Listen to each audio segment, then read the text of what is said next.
I'm Grace, and I recently received an offer to study Spanish and linguistics at Trinity College, Oxford. I'm going to be talking today about the application process and any advice I would give to potential applicants. I knew from the beginning that I wanted to study Spanish. However, I was struggling to choose whether to combine this with studying a new language from scratch or linguistics. I eventually decided on linguistics as it felt the natural choice for me, given my interest in science and languages. I would strongly encourage any hopeful applicants to investigate degrees in subjects that you may not have studied at A-level. Oxford and Cambridge have some of the most specialised and niche degree courses in the world, and you may end up discovering your new favourite subject. The next challenge was choosing a college. I drew up a short list of colleges based on whether they offered my course, as not all of them did, location, I didn't want to have to cycle, and availability of accommodation for the whole degree. I went to an open day and visited about 5 different colleges. I applied to Trinity due to its proximity to the languages department and the centre of town and the friendly, welcoming environment. It just felt like the place for me. When it came to writing my personal statement, I devoted half to Spanish and half to linguistics. I spent the summer before year 13 reading Spanish literature and exploring my interests in linguistics. It's helpful to decide on a course before the summer so you have enough time to prepare. I would strongly recommend keeping a diary with your impressions and ideas of any wider reading around your favourite areas of the subject. This helps me to choose which areas I wanted to focus on in my personal statement. Your personal statement is your chance to showcase your passion for your degree course and discuss any wider reading.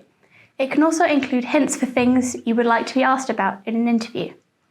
I would not suggest writing very much about extracurricular activities. Although they show you are a well-rounded person, Oxbridge tutors are more looking for academic qualities and someone they can share their interests with. Your subject mentor will advise you throughout the personal statement writing process. I then had to submit 2 pieces of written work for my application, one which was in Spanish and one in English. I selected one of my Spanish essays that I had written as part of my A-level. I also wrote an essay in English specially for my application, since I did not have any suitable essays in English already. This was about a literary work I was studying in Spanish. After my application had been sent off, I began preparing for admissions tests and interviews. I had to sit the MLAT. It consisted of a Spanish grammar and translation test, which I prepared for by revising what I thought were the most challenging elements of Spanish grammar and doing papers under timed conditions. I had about a week's notice of the interviews, so I had to prepare on the assumption that I would be invited. Whilst Oxbridge interviews may seem incredibly daunting, they are an opportunity to explore your subject with some of the world's leading academics. The important thing to remember is that they are not trying to trip you up or ask you impossible questions. Rather, they want to see if you are teachable and can express your opinions well and perhaps adapt them if given any new information. Before my interviews, I reread my personal statement thoroughly to make sure I was confident on everything that I had mentioned and practiced discussing it with friends and family.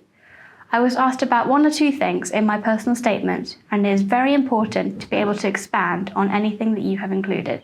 Mock interviews with my teachers, both my subject mentor and other teachers in the department, and an old Eltamian were incredibly helpful in terms of understanding what to expect from an interview. Analysis of an unseen poem or text is an important part of languages interviews, so I made sure to practice this. Don't be afraid to ask teachers for multiple practice interviews. They are more than happy to help you and support you in your application. One final piece of advice I would give is to be yourself. I was told a few times that I was too quiet and not confident enough to come across well in an interview situation, and I thought I might be seen as a weaker candidate because of this. However, the tutors are more interested in what you say rather than how confident you sound. If you work hard, have a questioning mind, and are passionate about your subject, that will always shine through. I wish everyone the best of luck with their applications.